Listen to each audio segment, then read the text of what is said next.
So let me begin. Now I'm taking a lot of liberty today because we're working together with the music festival, so I decided that I would speak about one of the musical forms that I love, which is the tango. The tango, a form of music, song, and dance, as well as a sensibility, was born in Argentina. But I first heard the tango and fell in love with it in Cuba, my native land. Daniel Eskenazi Maya, an old and impoverished man who lived in a rooftop apartment in Old Havana, gave me my first introduction to the tango. Daniel was one among a handful of Jews who stayed in Cuba after the revolution that brought Fidel Castro to power in 1959. Most of the Jews left soon after. The communist expropriation of property, stores, businesses on which Jews depended for their livelihood led to a mass exodus from Cuba. About 15,000 left. I was a child of 4.5. I was part of this exodus, though I don't remember it. And among the 1,000 who still remain in Cuba today, most are of mixed heritage and have recently become converts. And there are still a few dedicated communists who are still working to fulfill the goals of the revolution. I'm going to begin with some images to show you Daniel. So Daniel's parents were Sephardic Jews from Turkey. Here's Daniel. And I first met Daniel. He was attending religious services at a synagogue a few blocks from his home in Old Havana, and I noticed that his voice rose above the others when they were singing their prayers and chants. Daniel loved to sing, but he never concealed the fact that part of the reason he attended was because the temple gave the elders a bag of food and an allowance each week. After the fall of the former Soviet Union, the subsidies on which most Cubans depended had been whittled to a little bit of rice and split peas. So hustling and charity were needed to survive, and Daniel, like many others, depended on both. So I first met Daniel when I began to travel back and forth to Cuba in the early 90s, 20 years ago. Sitting on the women's side of the temple, I was mesmerized by Daniel's singing. That voice, I learned, had been trained through years of being a tango singer. Daniel spent all his weekends singing tango songs at local cultural clubs in Havana. On several occasions, I went with him and saw this world of tango up close. They didn't dance the tango, but they sang until they moaned and cried, the lyrics and tunes enough to leave them grief-stricken. Tango was Daniel's great passion. He belted out the songs in Spanish every chance he got, not just when he was at the clubs. His neighbors, he told me, thought he was a madman on the roof, singing his tango songs even when no one was listening. Now, Daniel was one of the most photographed, filmed, and interviewed Jews on the island, where the Jews have become a kind of exotic tribe, observed constantly by tourists, anthropologists, and well-wishers. And I am guilty of being part of the pack of onlookers who turned Daniel into a celebrity. When I heard he was a tango aficionado, I asked Daniel to sing for my movie, Adiós Querida. I'm going to show you one more slide, I think. Yeah, and now if we can switch to a clip, I will show you Daniel singing. And the interesting thing is, you'll see that he sings, Mi Buenos Aires querido, my beloved Buenos Aires. He doesn't turn me away. He's a performer at heart, an aficionado of the tango, and has an altar to Carlos Gardel, the greatest Argentine tango singer of all time. No le dimos tiempo para que se prepararan para la película. Pero bueno, a veces mejor las cosas así más espontáneas, ¿verdad? No, quiero decirle que yo soy elegante. Mira, ahí tengo 2 sombreros de paño, mira ahí. Sombreros que vaya, varoniles de verdad.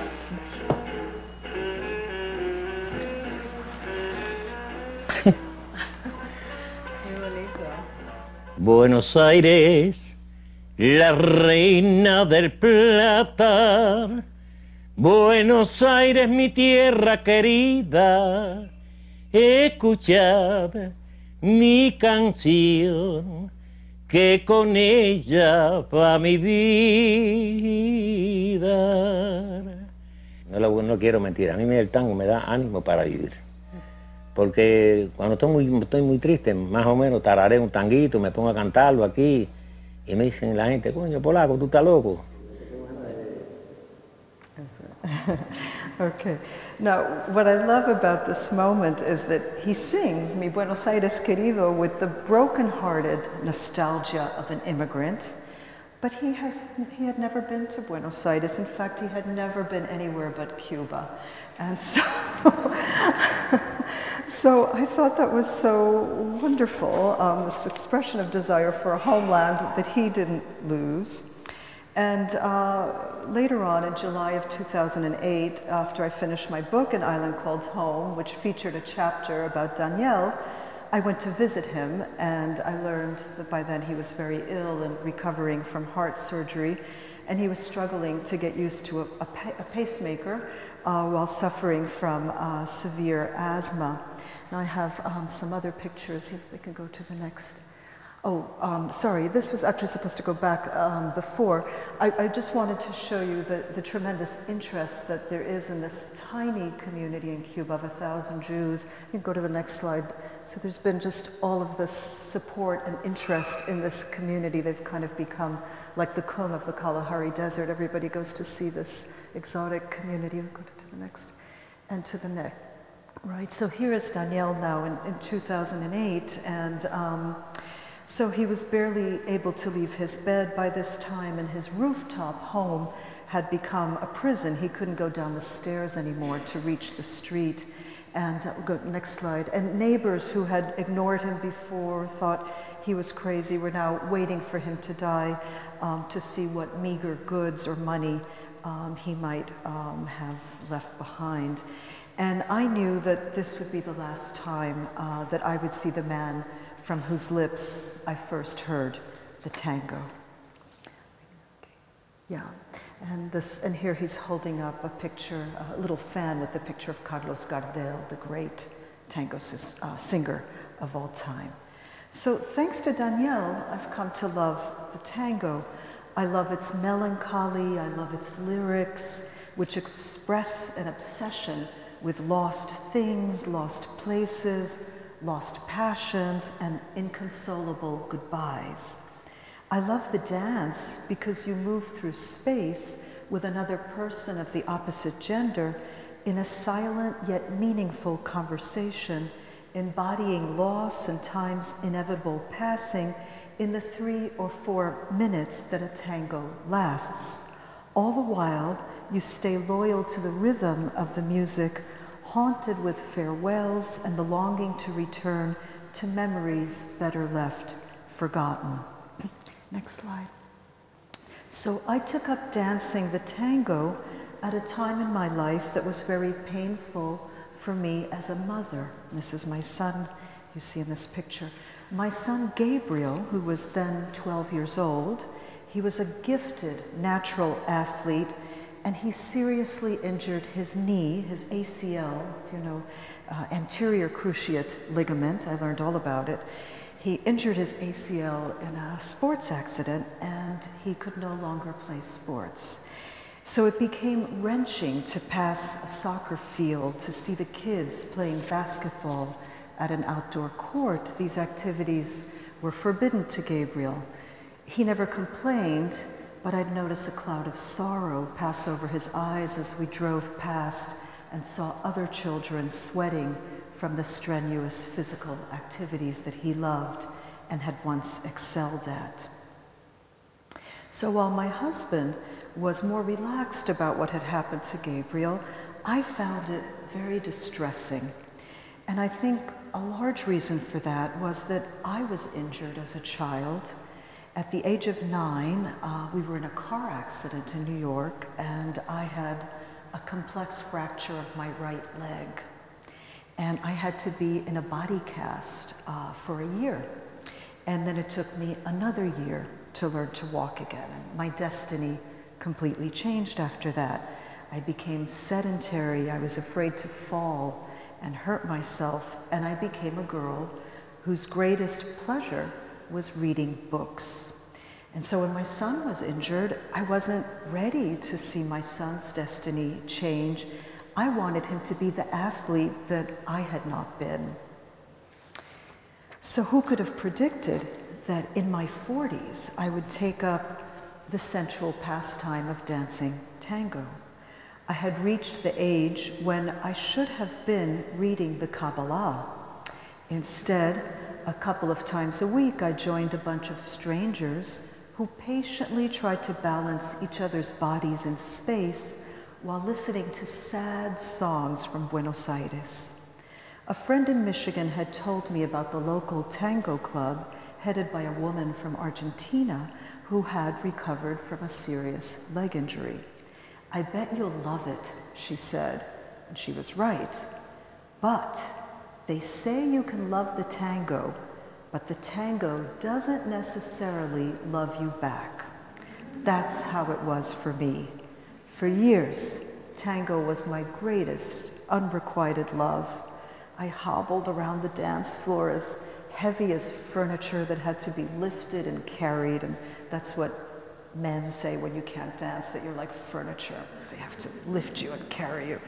Slowly, ever so slowly, I improved.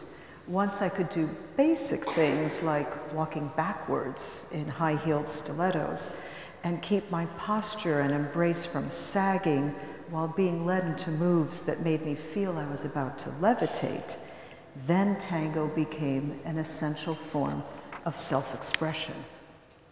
Being led around the dance floor, sometimes with my eyes closed, as I was advised to do in order to enter a tango trance. I was frequently in tears as I thought about the limitations on my son's movements. Tango became a way to tell, without words, the story of my anguish about Gabriel's loss of his athletic gift. It was an anguish I carried with me from day to day, unable to speak about it because I didn't want to make him sad. It was amazing to me to discover the range of men that I could dance with as I got better. Tall, short, thin, husky, young, old, it didn't matter. I could dance with men, Polish or German, who in another era might have cooperated in my destruction, who would have seen only the Jew in me. And I could dance with men, Palestinian and Arab, who in another place might only see the enemy in me. Tango, like yoga, could quell unease, quiet the mind of its prejudices and worries and hatreds, and with regular practice, bring about peace. Leopoldo Marechal calls the tango una posibilidad infinita, an infinite possibility. According to the musicologist Ramon Pilinski, there are two ideal types of the tango. First, there is the tango porteño that is rooted near the port of Rio de la Plata, specifically the city of Buenos Aires, where the tango was born at the turn of the 20th century in the brothels.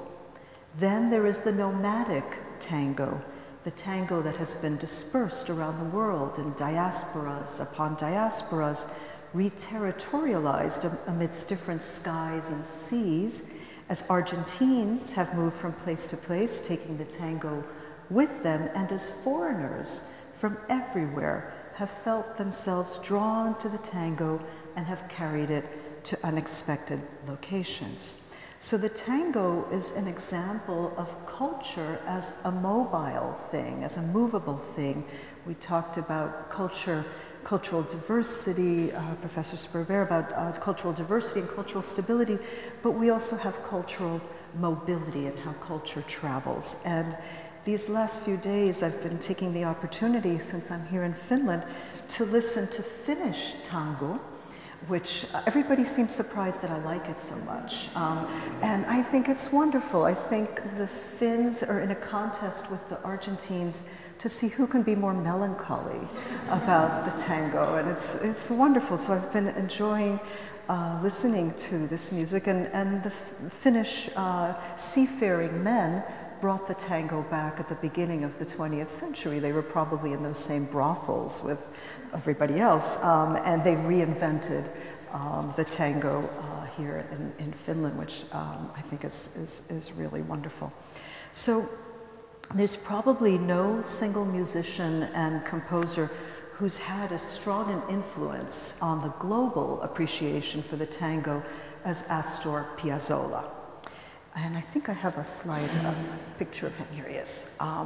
Between the 40s and the 80s, Piazzolla struggled to invent a new tango, a tango that came from his feelings, a tango meshing the soul of Argentina with the influences of American jazz and European symphonic music.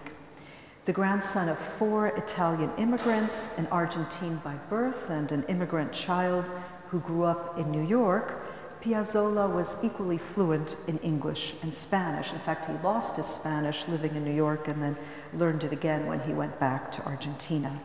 Now, interestingly, he was born with a defective right leg.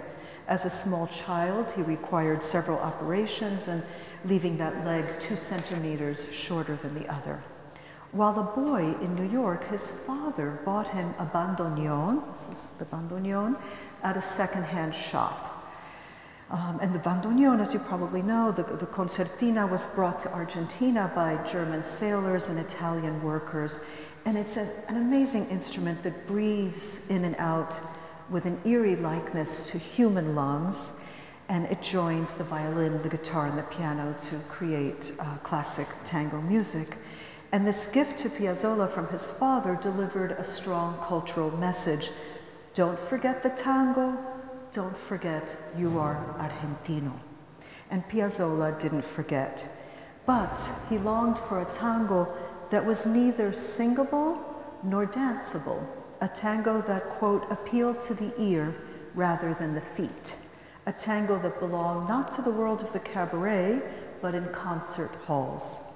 And like his father, he moved between Argentina and New York throughout his life.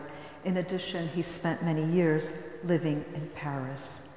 And his first major breakthrough as a composer took place after the death of his father in 1959, and Piazzolla was performing in Puerto Rico at the time. Well, I think we have time, hopefully. I want you to see this. This is one of the clips, one of the video clips. And the loss of his father inspired him to compose, when he returned to New York, a haunting lament, Adios Nonino. I'll just play a little bit of it, yes. If you haven't heard it, it's one of the most amazing musical pieces. Just play a little bit of it.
So I think for the sake of time, my apologies to Piazzolla, for the sake of time, I will go on. So he composed this amazing piece, weeping, as he'd never wept in his life, and he considered it, in his own words, the finest tune I have written, and reflected, perhaps I was surrounded by angels. But success didn't come easily. Piazzolla's life was one of continual struggle to create his new tangos. And as you see, he innovated on the style of performing the tango too. He refused to sit down to play. He said that when he sat down, he felt like he was a woman sewing. And so he stood, as you saw, he stood tall with the bandoneon and opened and stretched it to its limits. And for creating the kinds of tangos that he created in Buenos Aires, he was greeted by fury and by fervor. In the 60s, street fights broke out between Piazzolistas and anti-Piazzolistas. Piazzolla himself was not above throwing a few punches with his strong left hand. He was very well known for that. And there were taxi drivers who wouldn't take him because he had destroyed the tango. Then there were other taxi drivers who refused payment. Maestro, please, you're offending me. It was said of him that he was for Argentina what the Beatles were to the world. He transformed a tradition of popular music into something authentically his own, and in the process, he succeeded in universalizing Argentine tango music. Still, he kept his Argentine roots, and he communicated something unspeakable that shone at the core of tango culture, a mode of spirituality that was neither religious nor secular and yet drew from both and went beyond both. It was the ability to evoke, my own opinion, the presence of angels that makes his music like no other. For this knowledge, he drew from many sources, including the theater, in particular the plays of Alberto Rodriguez Muñoz, who he had the good fortune to compose The Death of the Angel for. This was a fugue for the Tango of the Angel. This was a play, the last play in a trilogy by Rodriguez Muñoz. And this tango accompanied the story of an angel who attempts to heal broken human spirits in a Buenos Aires tenement, only to die in a knife fight. So the angel dies. As the play comes to a close, one of the characters describes the angel as an angel was created out of the fury of our own impoverished dreams. A true angel, not an angel from God who is in the heavens, so far from this squalor, but an angel that was ours, made by our desires, birthed by us. That is the angel that inhabits Piazzolla's work, an angel that was once human, still is human, an angel seeking freedom. And this is an angel to which Piazzolla later gave a different voice. Piazzolla is an inspiration to me in many ways. Since my days as a graduate student, I've come to anthropology wanting to be a writer and artist, and yet drawn to the philosophical ideas at the heart of this discipline, which mirror so perfectly the twists and turns of post-Enlightenment thinking. I've struggled with my profession, tried to make it something other than what it is, while still calling myself an anthropologist. The discipline of anthropology took form at the turn of the 20th century.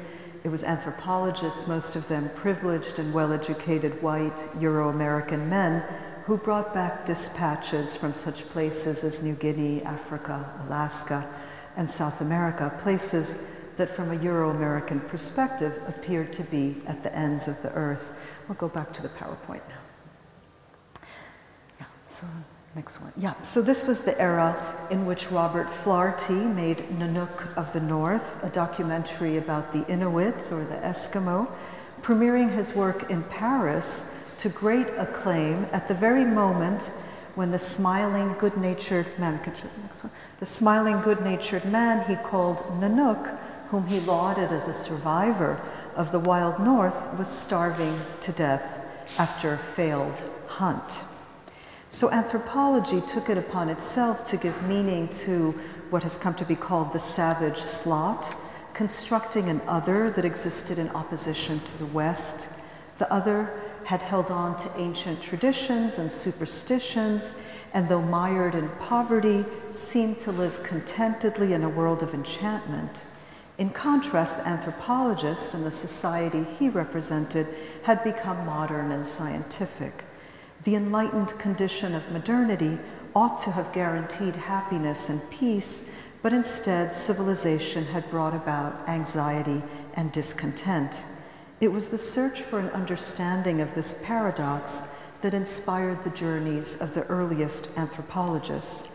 Torn between the world they came from and the world they journeyed to, they justified the superiority of modern life, yet waxed nostalgic for the simpler, magical life of the quote-unquote noble savage. Eventually, the need for anthropological dispatches from the ends of the earth became not only obsolete, but laughable. Following two brutal European world wars, the entire world became accessible to a much larger number of people than at any other time in human history. After decolonization, the old distinction between the civilized West and the barbaric, non-Western other ceased to make any sense. Though the connection is rarely made in histories of anthropology, the testimonies of the Holocaust revealed the savagery nestled in the very heart of the Western world. Imre Kertész, a Hungarian writer and Holocaust survivor who won the Nobel Prize for Literature, wrote, "Evil in the world is not a mistake or accident, but a result of rational acts of individuals. Good is not rational, it has no explanation." So who then was calling whom a savage? Was the price of enlightenment a greater ability to do evil in the world? In the 60s and 70s, American anthropology was challenged in the wake of the civil rights movement, the anti-war movement, the feminist movement, and the Native American movement. Gender, race, and class, the trinity of categories that have become so central to the way we analyze the world, exploded the social theories anthropologists had worked with previously. These transformations might have spelled the end of anthropology, but instead a range of new anthropologies emerged that sought redemption for the discipline and restored history, agency, and geographic mobility to ethnographic subjects. And we have feminist anthropology, activist anthropology, reflexive anthropology, and native anthropology. They were all born from the ashes of a disgraced anthropology. Miraculously, the most shameful of the social science disciplines became one of the most provocative and progressive.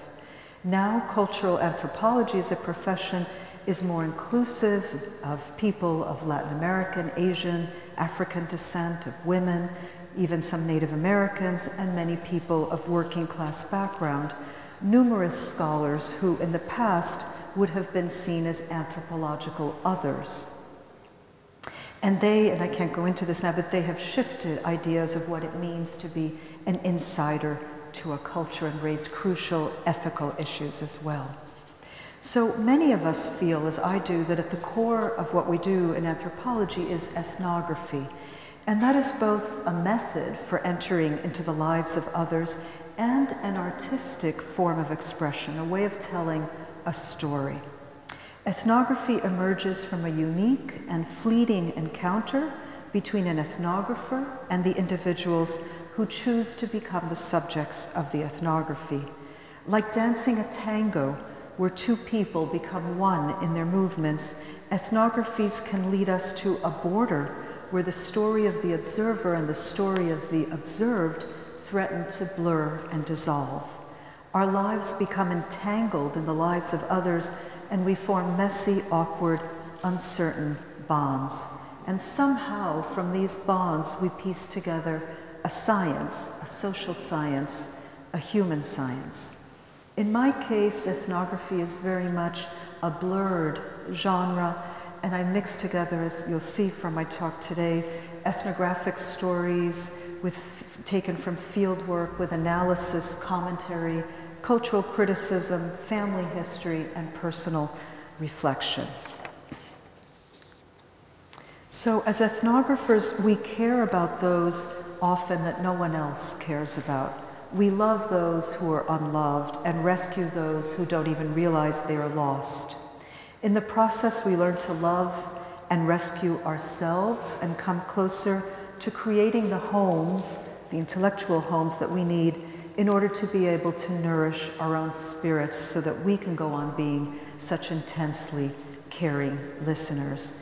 And I think our research projects can and should open the door to the soul. Ours is a world that is humane in unprecedented ways. There is more awareness of individual needs, and the potential for personal fulfillment is at an all-time high. As our world grows smaller, there is a greater appreciation for the heritage that each community brings to our vast human mosaic. There is greater tolerance overall of cultural differences. There is a heightened consciousness that language that is sexist, racist, and homophobic is wounding and will not be tolerated. We have made our streets and buildings accessible to all sorts of people, able-bodied and disabled alike. Whatever its shortcomings, the internet revolution, which brought us Google and YouTube, has made more of the world's knowledge available to more people. We shouldn't shy away from taking pride in the spirit of greater empathy and understanding that has come about in our post-Enlightenment era. As Rebecca Solnit puts it, this is a wonderful book, Hope in the Dark, Untold Histories, Wild Possibilities. And I'll quote her, "We inhabit in ordinary daylight a future that was unimaginably dark a few decades ago." At the same time, there are terrible divisions around the world, and we've talked a little bit this week about being in the between and the role of people who are in these between positions. And I want to cite Amin Maalouf, who has a wonderful book, In the Name of Identity, Violence and the Need to Belong. And he says there is the danger of reducing identity to a single affiliation, which, quote, encourages people to adopt an attitude that is partial, sectarian, intolerant, domineering, sometimes suicidal, and frequently even changes them into killers or supporters of killers.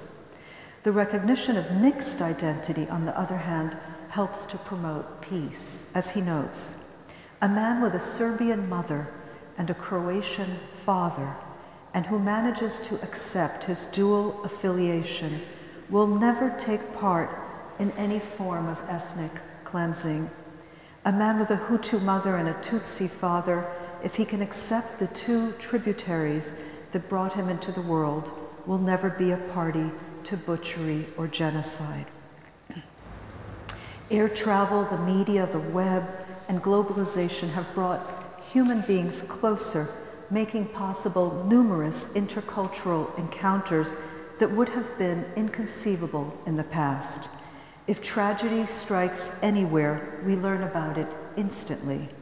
All of us are unwitting experts on genocides, wars, rapes, disasters, plagues, cancers, tsunamis, famines, and earthquakes. Our capacity to feel compassion for another's suffering is put to the test each and every day in a way that earlier generations never knew. Much of the horror in the world that we experience comes to us in a virtual format. We are exquisite spectators watching human sorrows unfold on a computer or TV screen. When we tire of it all, we can power off. The fact that we can power off is both terrible and fortunate. We'd go crazy if we didn't power off and enjoy life, but it is also possible to be driven crazy by thinking about all the horror in the world that we're doing nothing about. It is overwhelming to know so much about what is happening in the world and to recognize that we can do so little. What a challenge it is for us then to continue to be caring listeners, for us to continue doing our work, slowly building an understanding of just a few human beings at a time, slowly learning in detail the dilemmas those human beings face in sustaining their own humanity. Our work can at times seem so small, so miniature, no more than a grain of sand that won't make a difference, won't make things better. But we know that every act of kindness counts, and the more we multiply kindness, the greater our chance of challenging the heartless rationality of evil with the heart-filled irrationality of the good. Most of the world doesn't understand the work we do. We aren't doctors who can fix broken bones or remove cancers from anyone's brain, nor are we novelists who can sweep you off your feet with a story about an adulteress who can't decide whether it's her husband or her lover who makes her more miserable. And yet, though it may seem surprising, we have only a little bit of the doctor and a lot of the novelist in us. Our greatest asset is our compassion, our ability to enter the stories of others with such thoroughness that they come to haunt not just our waking lives, but our dreams as well. Unlike novelists, our imaginations are in service to real individuals and real communities that we come to know firsthand. But we incur a debt to the people who consent to work with us that can never be paid back. In fact, this contractual metaphor is inadequate to describe the relationships we form with our subjects. While we are helping them by providing a sensitive ear to their stories, they give us something greater, the gift of their trust. We promise to listen faithfully to what they have to tell us and to share their stories truthfully with the rest of the world, while trying to make sure we don't cause any harm or hurt. That is a huge responsibility we take on. I don't know if it's humanly possible to really make good on our promise. We try our best. I think it's amazing we can sleep at night. Another thing ethnography has in common with the tango is sorrow. The soul of the tango is sorrow.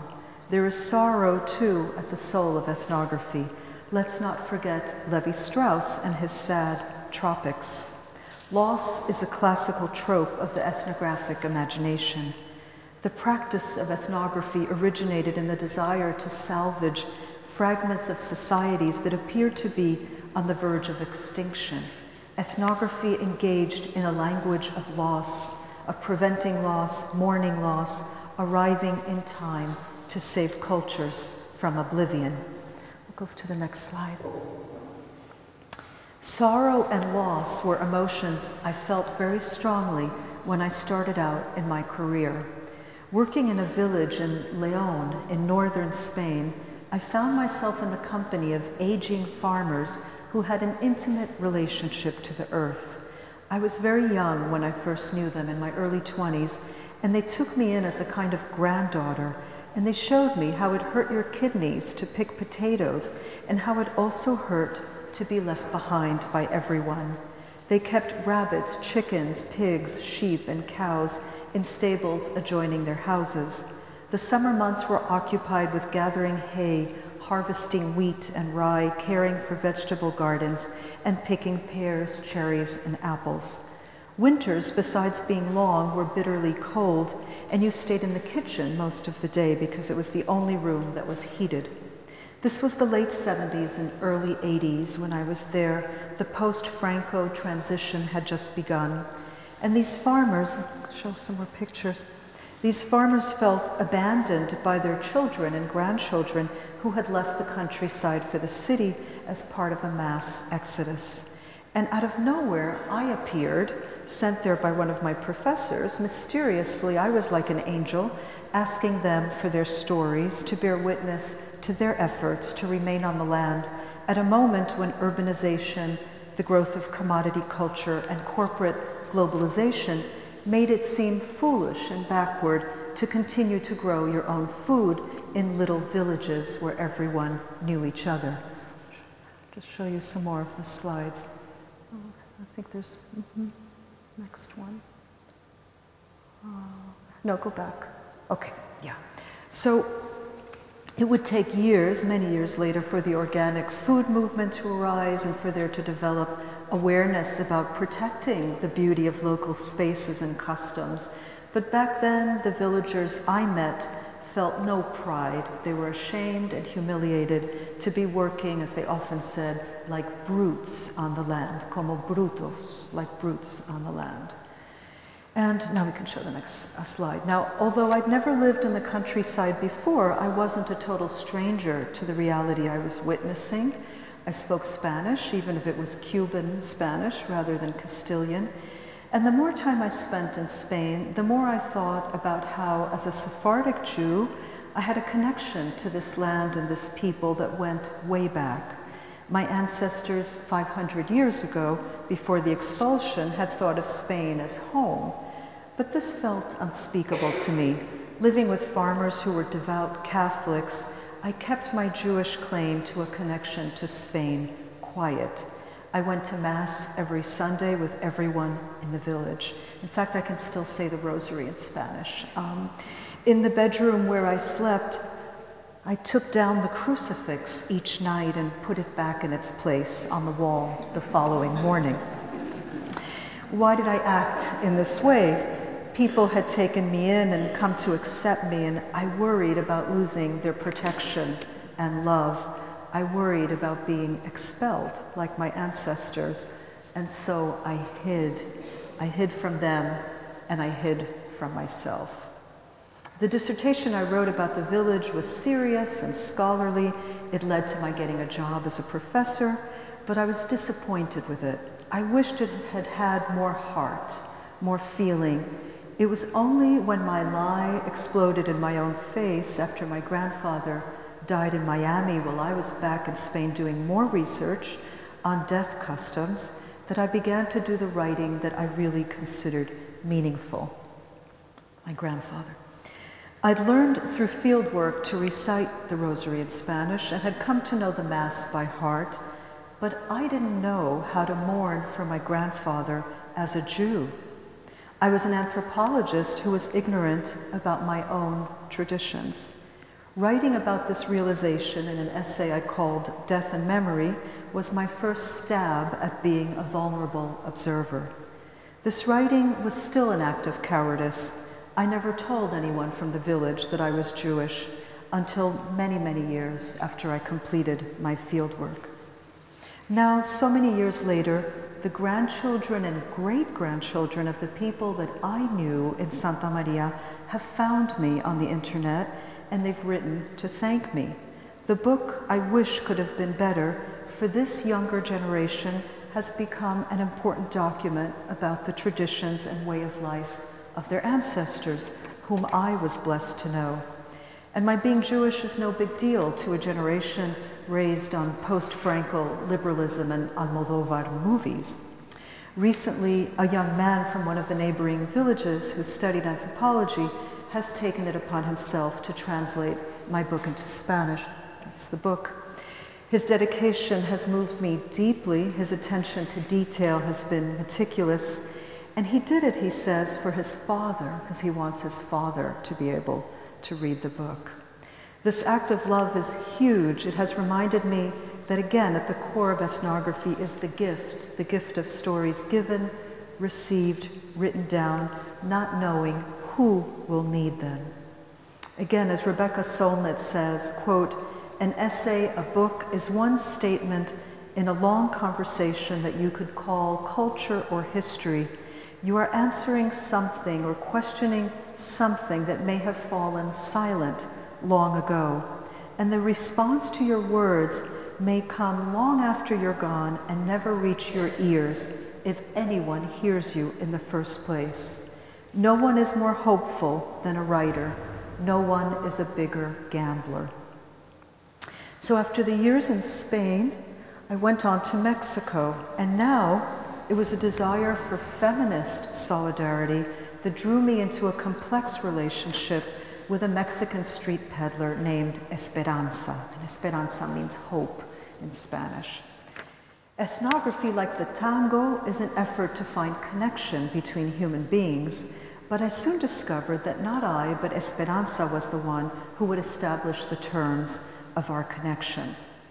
And in fact, one of the very first encounters that we had was in the cemetery.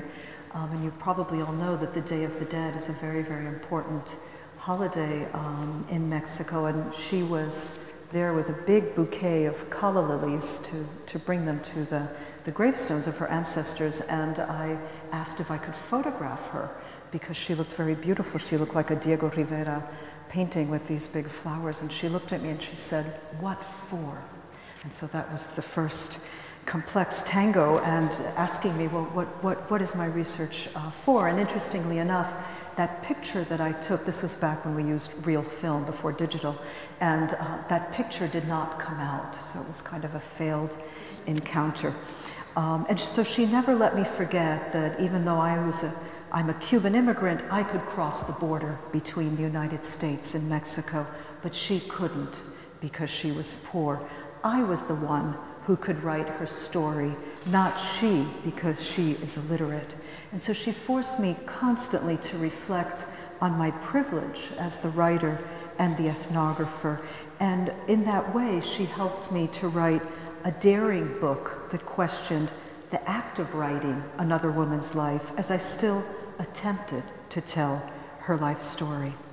So our relationship was based on an unspoken but real contract, an exchange of desires and longings in which she told me her story in the presence of her younger children so I might validate the decisions she had made in her life, and I listened to her story so I could write a book that would help me to become the feminist ethnographer I didn't yet know how to be. Her story was given to me in the context of the spiritual kinship we formed as comadres, and there were real things that Esperanza expected and wanted from me, and that included a television, a VCR, and financial support when her luck was down. I think now she would want an iPad. She didn't ask for it, but I also gave her shares of the royalties from the book. Was that enough to give back to her after she had given me the gift of her story, a story that helped me rise up in my academic career? I didn't know. I would never know. Esperanza didn't realize that through her life and the historias, that's what she called her life, the histories that she told about her yearning for freedom as a woman, she was helping to tell a larger story than her own, the story and history of modern feminism. She knew that she suffered seeing her mother suffer from violence. She knew that she, like her mother, endured the pain of beatings, and that the beatings left scars on her body. Long before feminism reached her small town in northern Mexico, she refused to live a life she found intolerable. She left her abusive husband and went to work as a street peddler, see her peddling here, to support her children. She understood in her heart, though there was no official confirmation of it anywhere in her social world, that her historias mattered. Alone and wretched, but she had her historias. No one could take them from her. Her historias, she rightly believed, were her capital, her riches. I'll show you another slide. And an interesting thing about Esperanza, at the time she participated in a spiritist cult, and the spirit that they would bring down was Pancho Villa, who you see here. Pancho Villa was a revolutionary from the 1910 Mexican Revolution. So it was all these women channeling this male revolutionary energy for their everyday struggles. When Esperanza was a young woman struggling to find her way out of the soul-crushing cycle of domestic violence, there were no resources to support her, no experts to counsel her. The feminist movement and the discourse of women's equal rights had not yet universalized the idea that women are full human beings who deserve to have the same opportunities as men to develop their intellectual and creative gifts without fear of discrimination. But before feminism existed, there were brave women. Esperanza was one of these brave women. Although disparaged in her town as a bruja, a witch, she had been unafraid to speak out and protest the injustice of her condition. We recognize now that it was through the struggles of many women like Esperanza that feminism came into being. There is now a new office in her hometown dedicated to solving problems of intrafamilial violence. A lawyer and a psychologist are available on a daily basis to provide services at no cost to women and children in need and to help sustain a life without violence. Esperanza's voice, as well as the voices of so many women who've suffered in similar ways, are being heard at last in Mexico.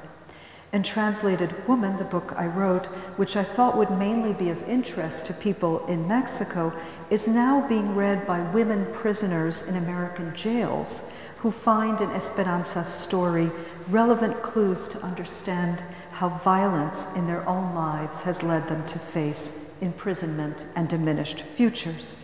As Rebecca Solnit says, history is full of small acts that change the world in surprising ways. So I know I'm running out of time. Let's go to the next slide. Oh, I just did want to show you this. This is a beautiful image that a friend of mine in Cuba, Rolando Esteves, an artist, created depicting me and Esperanza.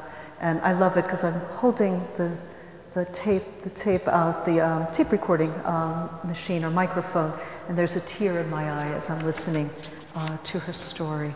So I'm going to skip and just tell you one or two stories more quickly.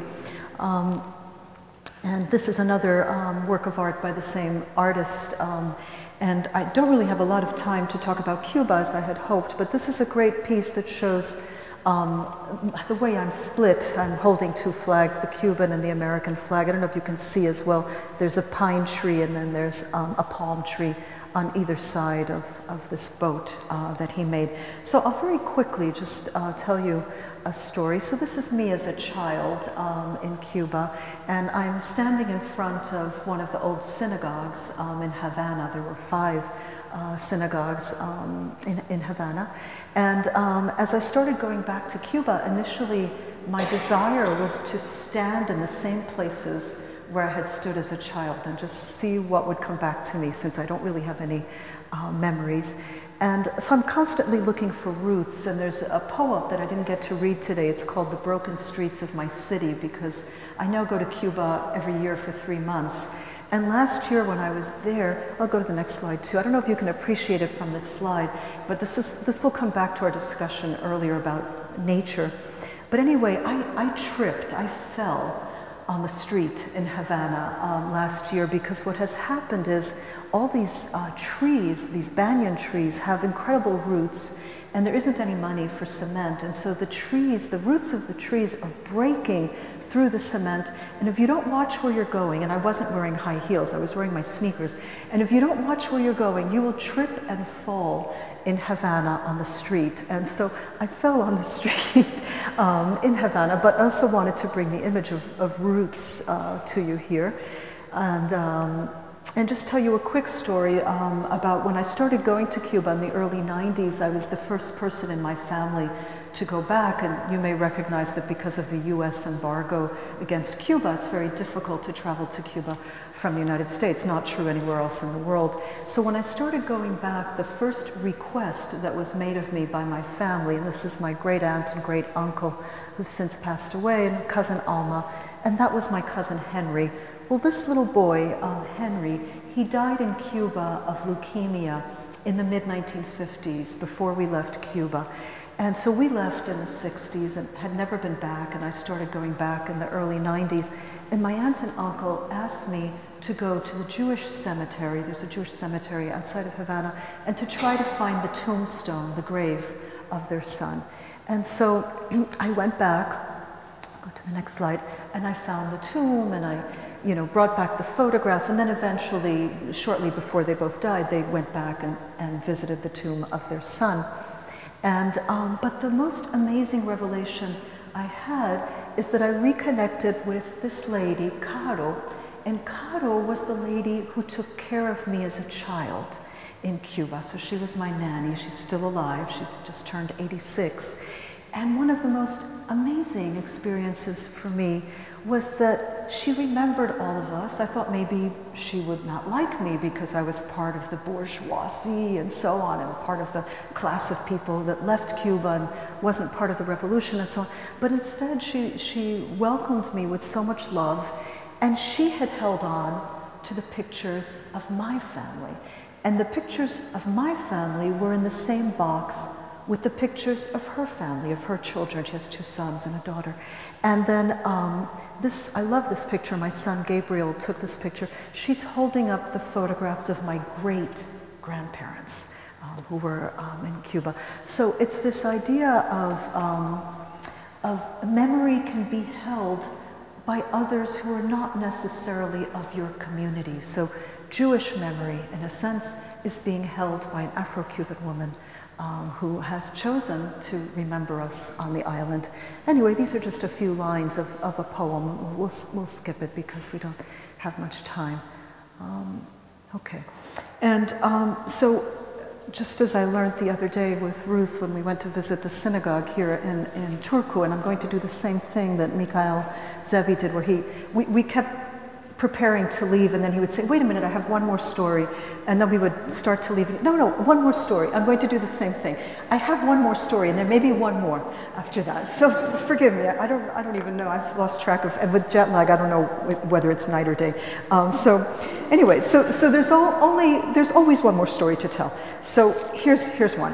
So before Daniel Eskenazi Maya died, Daniel, who introduced me to the tango, I went to Buenos Aires. I saw the city that he sang about so passionately, the city he never saw with his own eyes. And I showed my movie, Adiós Querida, to many people, and everyone loved that scene of Daniel singing Mi Buenos Aires Querido. And I kept meaning to tell him that I had gone to Buenos Aires, but I never got around to it. And maybe a part of me was afraid that it wasn't fair, that it wasn't fair that I had been able to go rather than he. And in Buenos Aires, I had a strange feeling that I belonged in that city that felt so distant, so southern, so far from everything and everybody. And I thought maybe it had to do with the fact that, again, my maternal grandfather, a Russian Jew, he was supposed to have met his older sister in Buenos Aires back in the 1920s, but for some reason, he got on the wrong boat in Europe, and he landed in Havana, and he thought he was in Buenos Aires. and they said, no, we're very sorry, but you're not in Buenos Aires, you're in La Habana. And he said, but my ticket is for Buenos Aires. And they said, well, you either stay in La Habana or you go back to Russia. So he stayed in La Habana. And afterwards, neither he nor his sister had enough money to be reunited.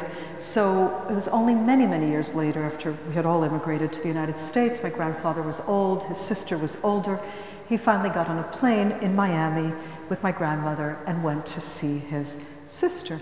And then until the day he died, he was sending packages every month with shoes and clothes, anything he thought the family would need in Buenos Aires. Now, my great-aunt's daughter and 2 of her grandchildren, who are very close to me in age, they're still in Buenos Aires. So I can say I have family in that city that might have belonged to me, and I take a lot of comfort in that. I'm left to wonder about the turns of destiny that made me be born in Cuba rather than in Argentina. Now, my cousins don't know that late at night, all by myself, I go to the Milonga. The Milonga is the dance party, in hopes of dancing. As a woman, you never know if you will be asked to dance, but you hope. You can love the tango, but the tango doesn't necessarily love you back. I'm older, I'm a woman of a certain age, I understand that very well, though Marta Savigliano, an expert on the tango, says that the Milonga environment, quote, defies accepted parameters of old and young, and mature women are still in the running. Because what matters is the confidence with which the milonguera moves her body on the dance floor. I find that this is true enough of the time to encourage me, as well as other women my age and even older, to keep going back. Now, they don't play Piazzolla's tangos at the Milongas in Buenos Aires. They play the tangos from before his time, before his revolution, as if Piazzolla had not existed. His music still isn't viewed as very danceable. It's for listening, it's for the shows, it's for acrobatic tango dancers, not for the ordinary insomniacs who want to dance away their evenings and in the best of situations reach a point of such strong connection that both the follower and the leader are dancing with their eyes closed. But I like to think that Piazzolla's angel is always there at the milongas, keeping watch over all of us, a little sad, but very patient. Now, I don't know if I need this or not, but I showed this to a friend, and a friend said I needed a conclusion. I was going to end where I was, but I don't know, maybe I need a conclusion. What do you think? Would you like a conclusion? I'll try. Okay. So, having gone with me on this journey with so many stops and starts, how do I tie this all together for you? What did I want you to learn along the way? Yes, tango is like anthropology, and anthropology is like tango. Anthropologists are always trying to save the present before it is past and over. We can learn from the tango to dwell in the moment, even as the music pushes us to contemplate the eventual loss of everything we love. And what about the angel, the symbol of the angel? What is the angel? Enlightenment? Yes, because the angel has been present every time we as human beings have expanded our notions of freedom and justice. Enchantment? Yes, because the angel is in us when we create, tell stories, play music, make art, dance, meditate, and love the world more than ourselves. So the angel is a bit of both, enlightenment and enchantment. And of course, I have to cite Walter Benjamin, who famously wrote, "The face of the angel of history is turned toward the past. The angel would like to stay, awaken the dead, and make whole what has been smashed. But a storm is blowing from paradise. It has got caught in his wings with such violence that the angel can no longer close them." These bleak words were set down on paper in 1940. Expecting to be turned over to the Nazis by the Spaniards, Benjamin committed suicide only a few months later, an act of courage and resistance. But these are different times, aren't they? Have we learned from history? Dare we now imagine an angel of hope with its face turned toward the present and even toward the future? More than ever, we need faith in the future, the kind of faith called upon to bring about change for the sake of the long term, change we will not benefit from in our own lifetime, change we want those who come after to enjoy and cherish and pass on to those who will come still later. So let's try to have faith in those tangos no one can yet sing or dance or hear or even begin to imagine.